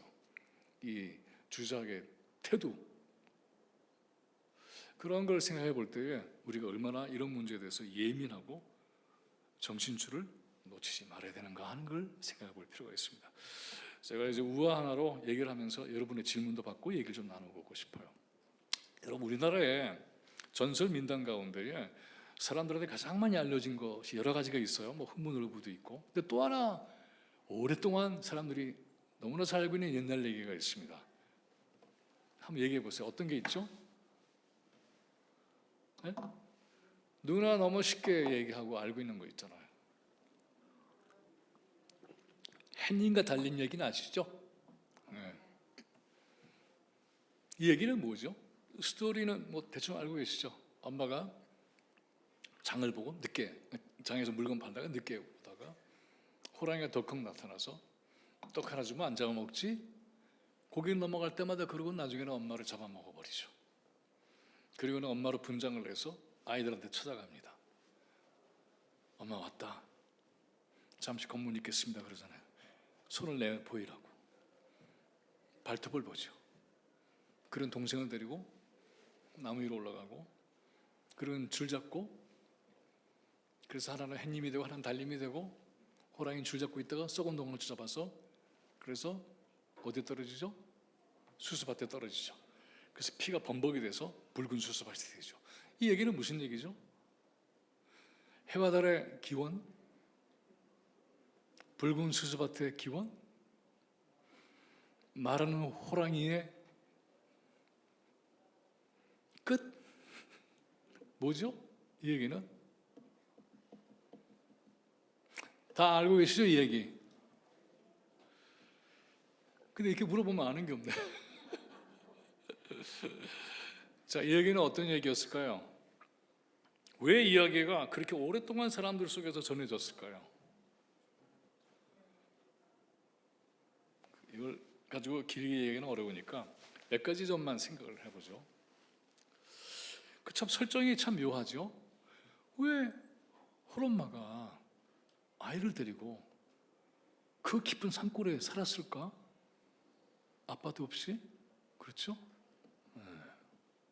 뭔가 사연이 있겠죠. 무슨 사연이었을까? 장에서 늦게 돌아오는 이유는 너무나 당연한 거죠. 하나라도 좀 팔아서. 그래서 아이들을 잘 지켜내기 위해서 그런 거죠. 근데 다 못 판 거는 분명하죠. 그러니까는 호랑이한테 뺏기는 떡이 있었던 거 아니에요? 근데 여러분, 호랑이가 떡 하나 주면 안 잡아먹지라고 했을 때 이 이야기를 듣고 있는 사람들은 당시의 민중들이잖아요. 무슨 생각을 했을까요? 번개같이 알아차리는 게 있어요. 뭘까요? 에? 호랑이는 떡을 먹지 않죠. 이거는 기만책이지. 그렇잖아요. 떡 먹는 호랑이 어디 있어? 담배 피는 호랑이는 봤지만. 자, 그래서 기만당합니다. 근데 이게 참 어려운 일이에요. 뭐냐 하면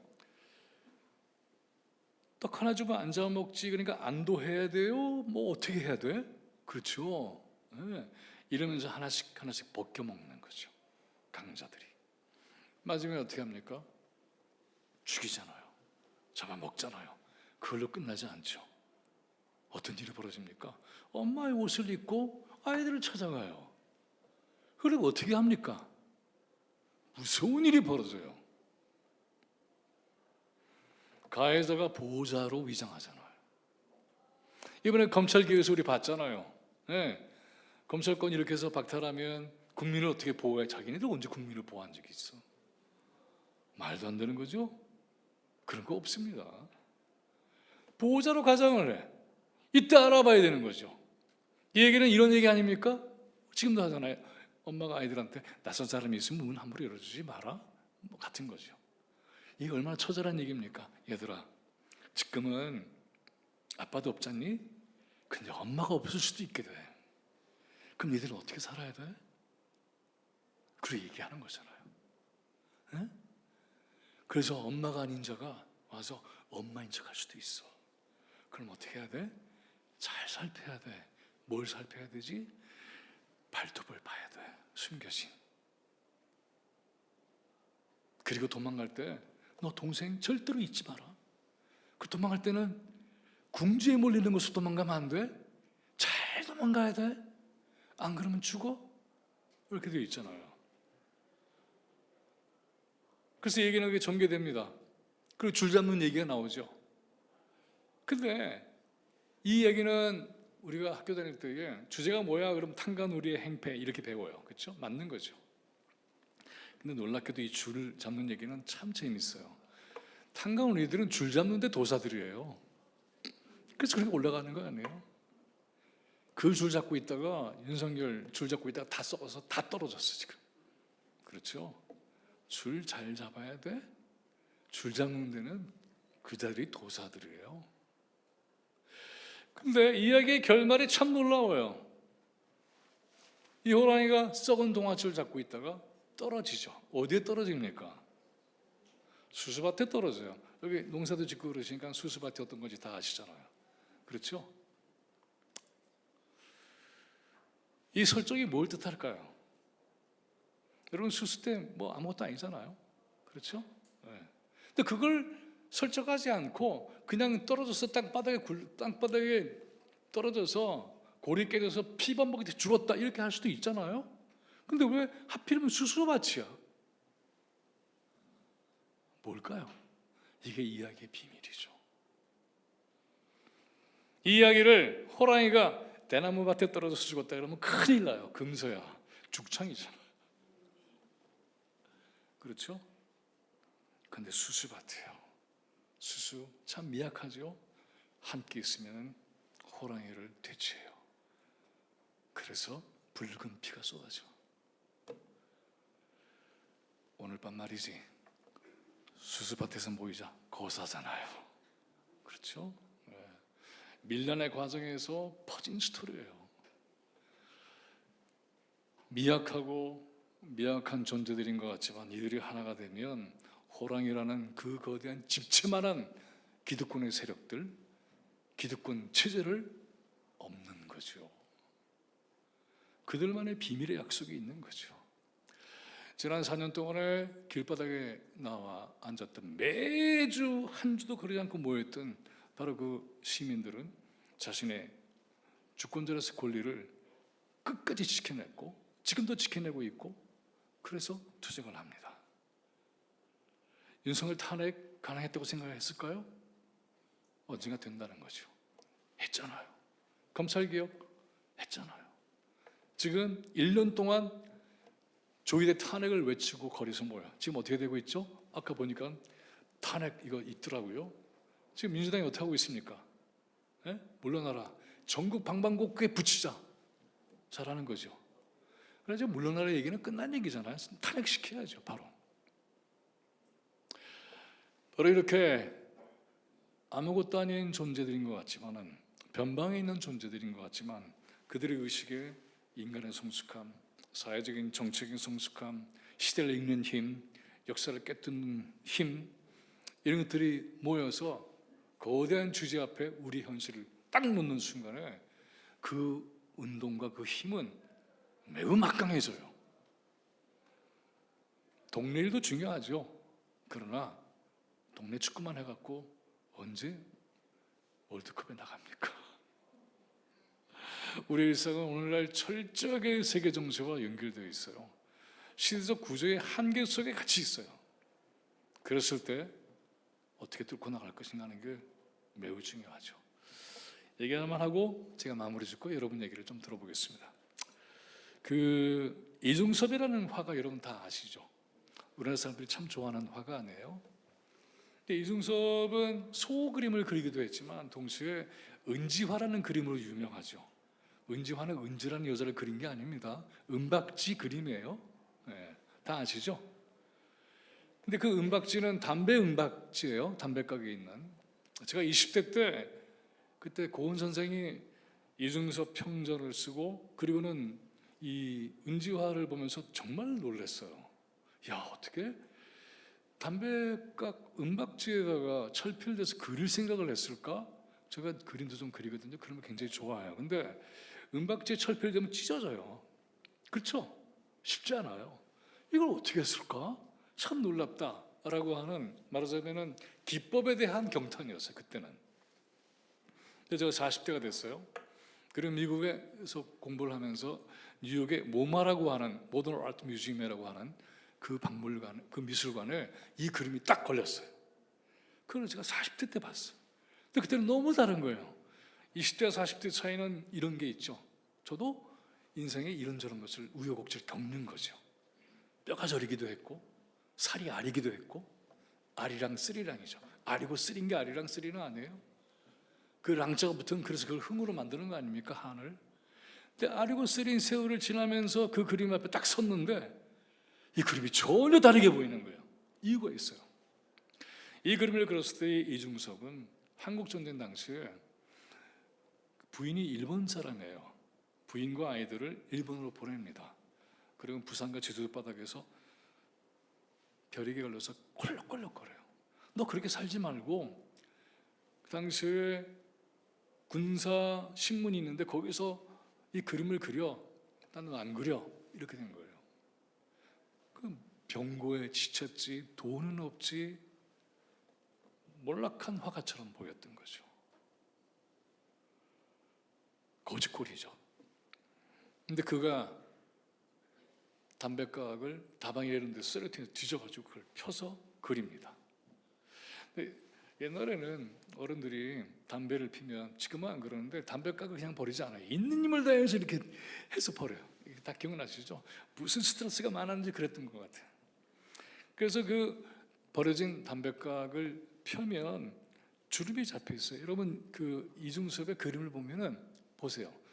은지화에 이렇게 자국이 있어요. 접혀진 자국이에요. 거기다 그림을 그립니다. 그때 저는 이렇게 깨닫습니다. 은박지에 빛나는 건 바로 그 청춘의 빛남이었고, 구겨져서 쓰레기통에 버려진 건 지금의 그의 처참한 삶이다. 그런데 그걸 다시 집어들어서 철필되고 그림을 그리니까 뭐가 됐다? 작품이 됐다. 여러분의 인생도 우리 역사도 작품으로 만들어 봅시다. 고맙습니다. 네, 감사합니다. 제가 그 질문이 있으실 거예요, 그죠? 그 김민웅 목사님한테 좀 뭐 여쭙고 싶으시면 일단 손을 한번 들어보십시오. 예, 선생님. 마이크. 네. 네.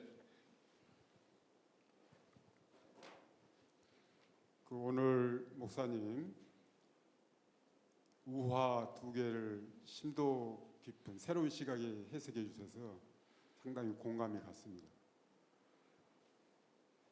근데 너무 공간이 너무 추워요. 강연 듣는 내내 너무 추워서 이렇게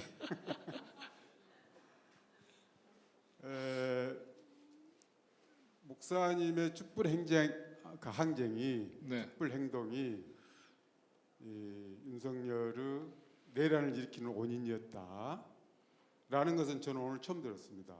왜냐하면 민주당의 입법 독주가 네. 원인이었다라고만 알고 있었는데 네. 또 다른 원인이 있었다. 그러면 결과적으로 이제 촛불 행동이 내란을 촉발시켰고 이제 내란을 극복했으니까 윤석열 정권을 종말시키는데 큰 기회를 했다 이렇게 이제 보아지거든요. 그런데 이제 말씀 도중에 제가 모호한 것이 있어서 들립니다. 그러면 이제 촛불 행동이 윤석열이 그 취임도 하기 전부터서 22년 3월 26일이라 했어요.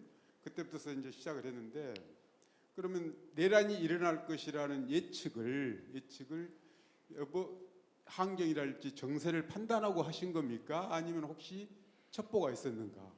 이게 제 이제 첫 번째 질문이고요. 두 번째 질문은 지금 우리 무안의 가장 큰 현안 중에 하나가 군공항이 오는 거 아닙니까? 근데 아까쯤에 미국이 그 군공항에 대한 어떤 의사가 있을 것이다. 어떤 정도로 그게 개입이 돼 있는지 여기 제 두 번째 질문입니다. 알겠습니다. 첫 번째 얘기를 먼저 드릴게요. 내란을 촉발시켰다. 이게 어떻게 이제 해석해야 되는지는 모르지만은 아무튼 압박 투쟁을 했으니까 그랬겠죠. 그리고 정치권에서 탄핵 얘기를 하기 전에 몰아쳤으니까 위협이 됐겠죠. 그리고는 이제 살해 명단에 저를 집어넣겠죠.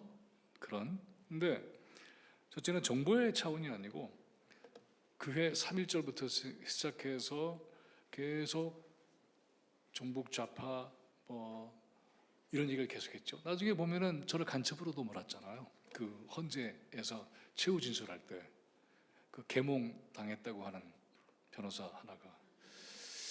근데 이런 조짐이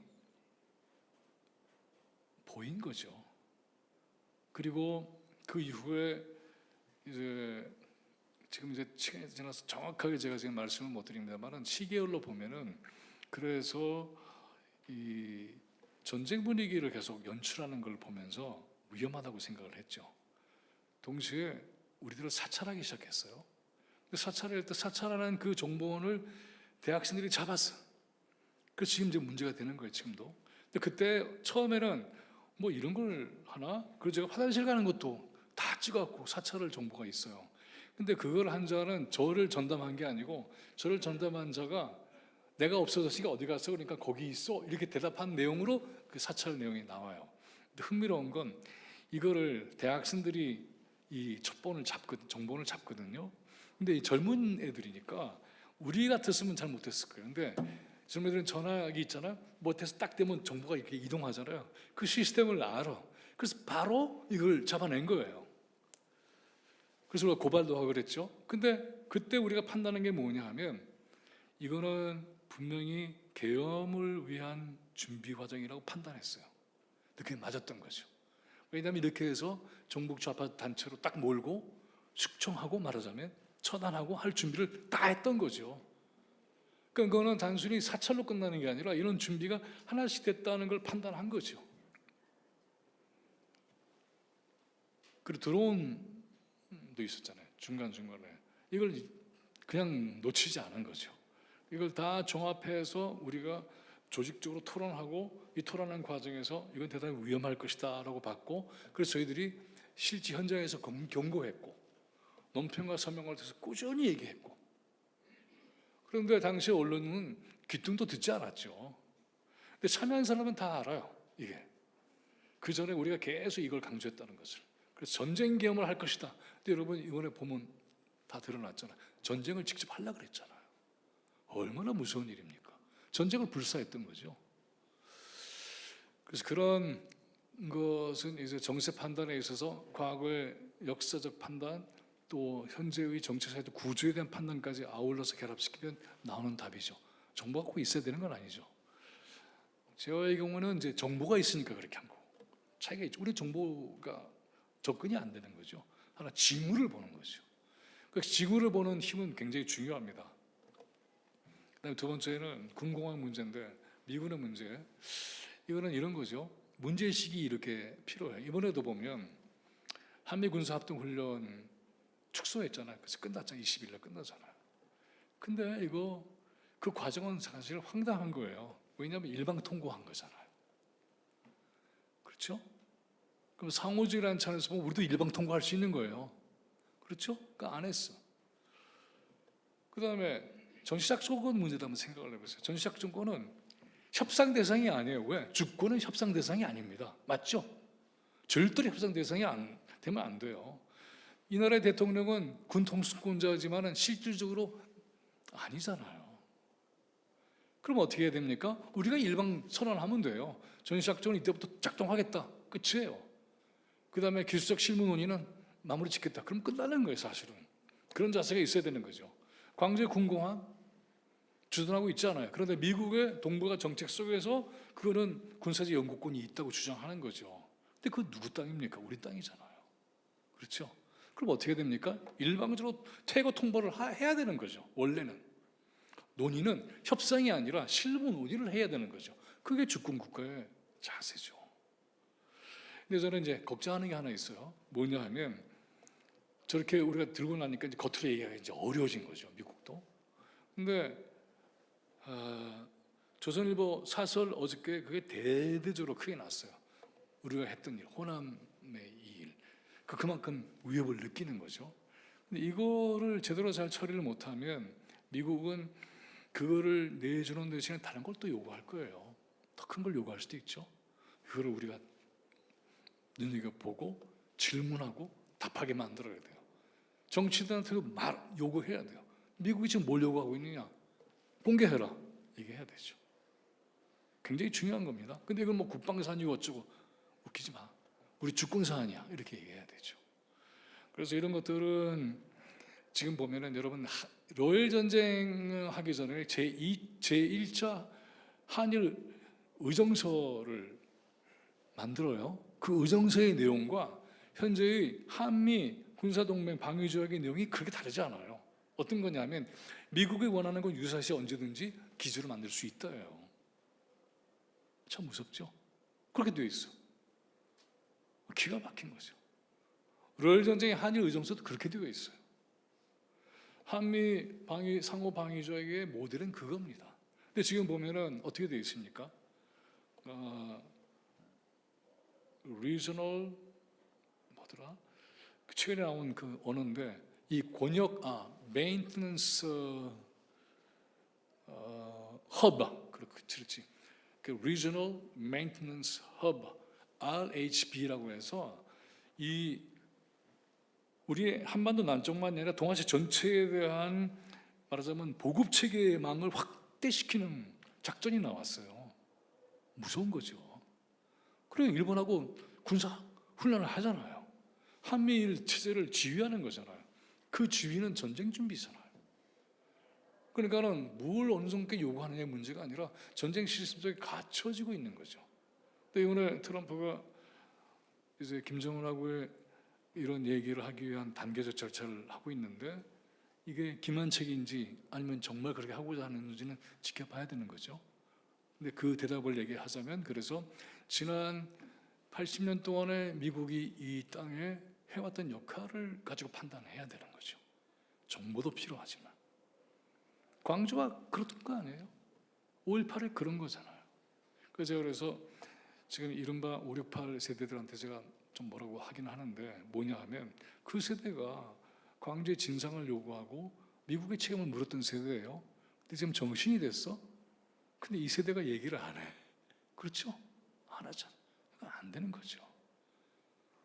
존엄한 자주국가, 주권국가로서의 품격을, 존엄을 지켜내는 일은 매우 중요한 거죠. 그 정도로 하죠. 또. 네.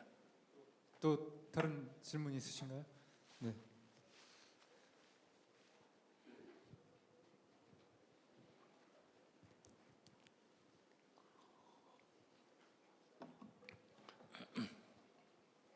네, 아까 목사님께서 하신 말씀 중에 뭐 아직은과 드디어의 이 말의 차이에서 상당히 감동을 했습니다. 이게 사람이 살아오면서 그 아직은과 드디어 사이에 그 벌어지는 그 많은 일들이 이 사람의 얼마나 노력했던 그 경험으로 나왔는지를 그 몇 마디로서 알 수 있다는 것에서 큰 감동을 느꼈지만 가장 중요한 것은 우리 촛불 시민을 이끈 수장으로서 우리 김윤 목사님께서 아직은 우리 시민 사회 단체가 지금 제대로 힘을 발휘하지 못한 게 아마 그 제대로 된 그 힘을 부여받지 못해서라는 생각이 들거든요. 매번 시국이 안 좋을 때마다 들판으로 나가서 그렇게 시위하는 것보다는 시민 사회 단체가 일단 올바른 시민 단체가 확립돼야 되는 게 우선이고, 두 번째는 그 시민 단체에 슬랩 방지법이라는 거 혹시 아십니까? 무슨 방지법이요? 슬랩 방지법이요. 그게 뭐죠? Strategic Lost Lawsuit Against Public Participation. 그러니까 정확히 얘기하자면은 대중 참여에 대한 입막음 방지 소송이라고 하거든요.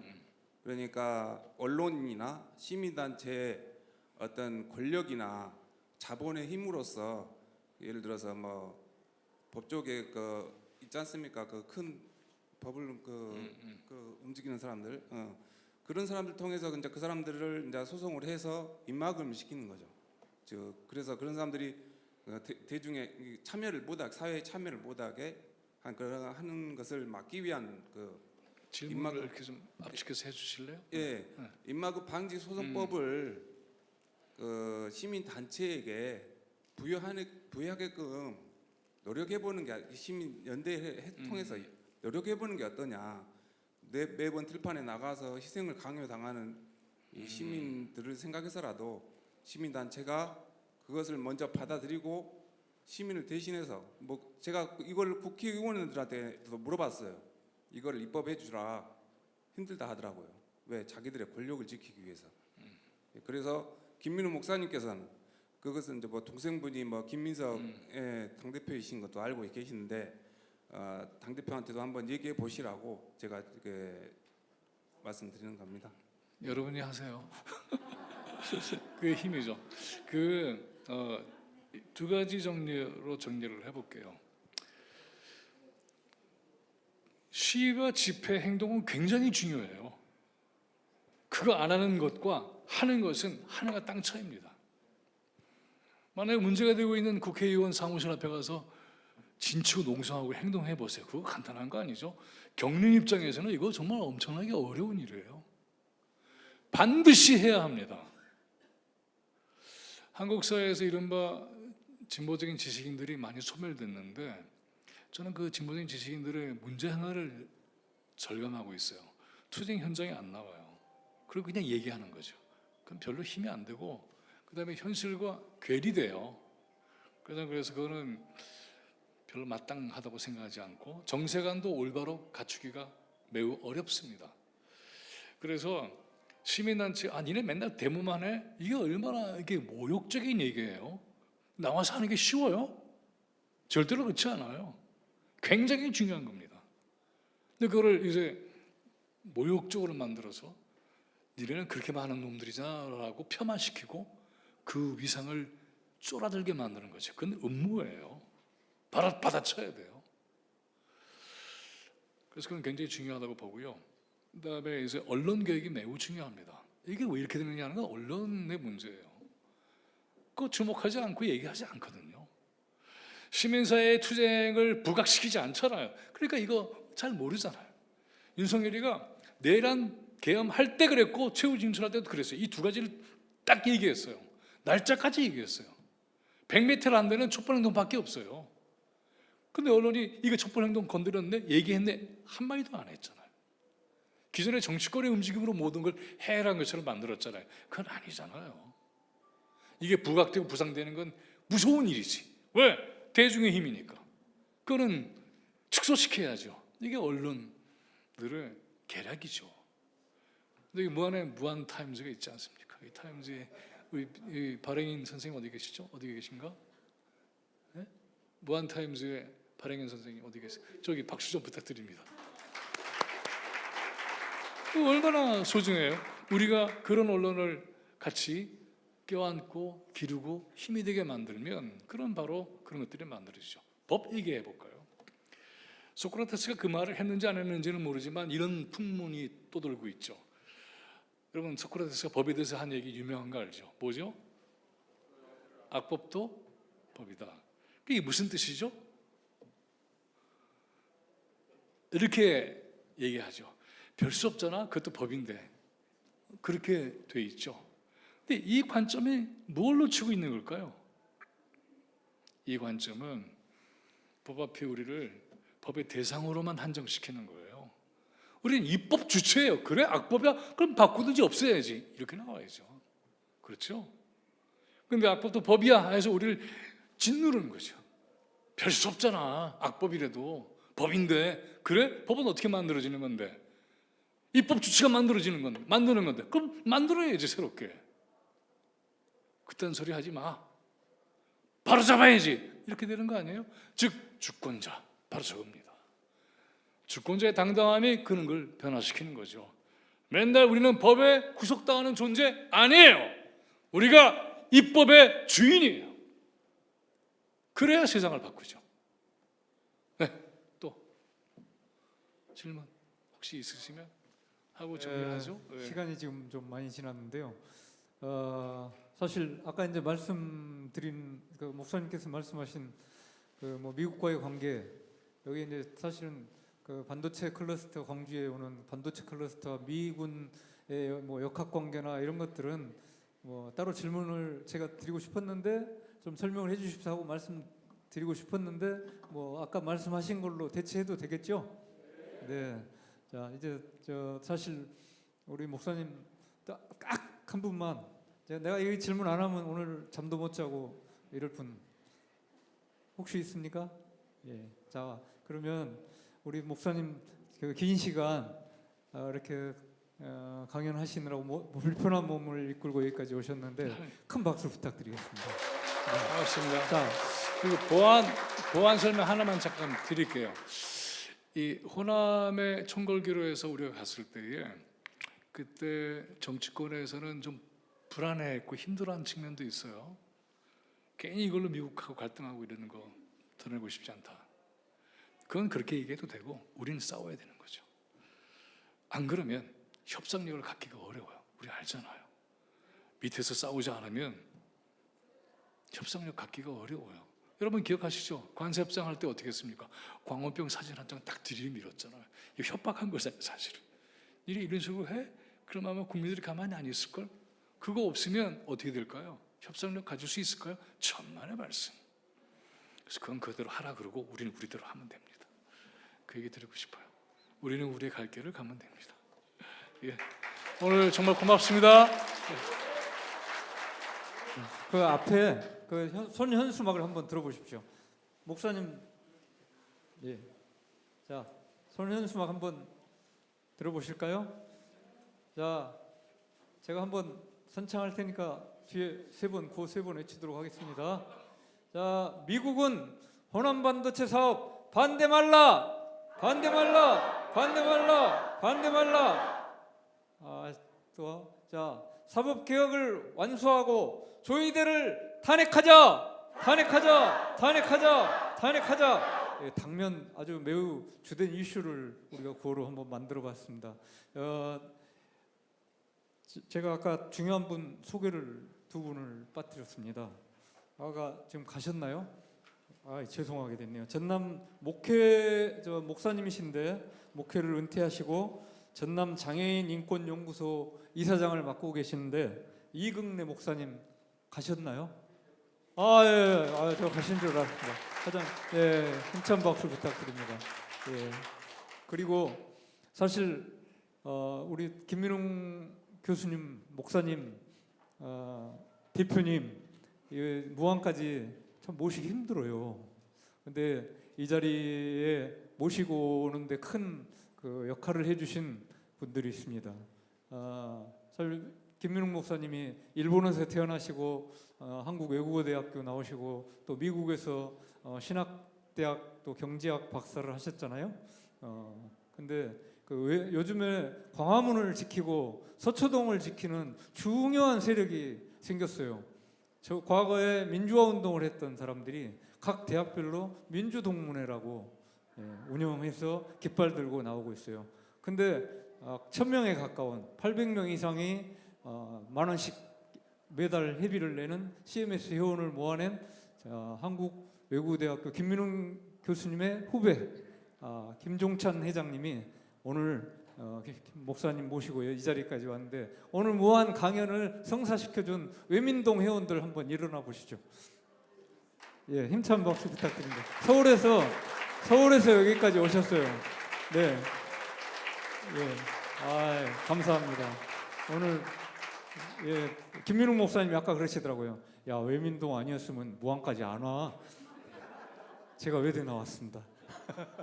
그래서 어찌됐든 이런 학연으로 오시게 되게 해서 매우 영광스럽고 감사드립니다. 그리고 더 많은 분들이 우리 창립총회 때 오셨던 더 많은 분들이 많이 안 보이셨는데 오늘 여기 그래도 이렇게 와주셔서 너무너무 감사드리고요. 이후에 아마 사진 촬영에 대한 안내를 할 거니까요. 사진 촬영 다 같이 사진 촬영하시고 그리고 또 개인적으로 김민웅 목사님하고 좀 흔적을 남기고 싶으신 분들이 있잖아요. 그분들은 단체 사진 끝난 뒤에 또 여기 배경으로 또 사진도 찍으시고 이렇게 하시면 되겠습니다. 됐죠? 마무리는 우리 곽상호 사무처장님께서 해주시겠습니다. 이게 중앙난방이라서 저희가 이제 에어컨 온도를 조절할 수가 없어서 좀 많이 추웠는데요. 긴 시간 기다려주셔서 매우 감사하고 이것으로 저희가 준비한 무한자치주권 시민연대 초청 김민웅 목사님 강연회를 마치도록 하겠습니다. 모두 단상 위로 올라와 주셔서 이제 단체 촬영하고 개인적으로 촬영하고 모든 행사는 마치도록 하겠습니다.